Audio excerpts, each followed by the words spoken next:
men baja heewi gandal yankini mana finnata kam heewi gandal laabiri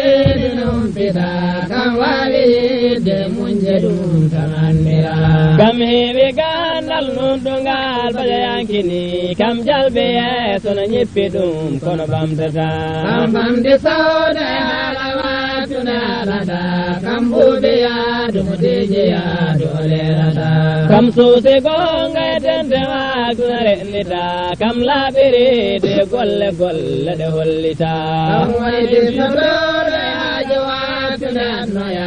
almuɓe kame hoddiɓe hay kolo ɗaccata kam woni dentinɗo kalaɗe tentenangol ɓurnata o ondaka daño e basso ganduɗo toñata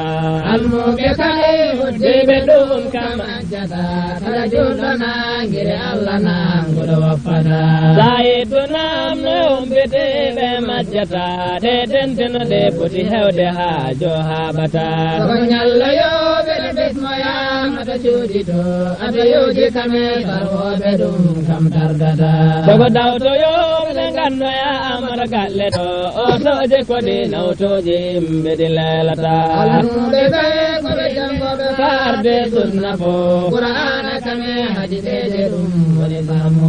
luhaje kame nahawoje ɗum woni jewtede himlaje kame rasmuji ɗum woni dirgueɗe almuɓe ɓe koɓe yedde ceerno e galle mum koɓe yurmotoɓe ɓe jurmoye ñande lahira mi haalama allah e dokke mo nde o rokki ɗum mo rokke fandiri ande andini yankini mi yoɗama ceerno ɓe galle mum kame yimɓe mum jamiroje allah o tardata hay sa'ata mi yoɗama ceerno ɓe diine mum kame sunna mum faradoji allah ɓe goppata hay sa'ata mi yoɗama ceerno ɓe yeɓɓe mum kame gariya mum sunnaji ɓurɗo ɓe gottata hay lelata mi yoɗama ceerno ɓe diine mum kame ganɗe mum gati waktu allah woppata hay ralmata mi yoɗama ceerno ɓe jekku mum kame dokke mum hay yeeso ma ko ɓamtata sabu sunnata mi yoɗama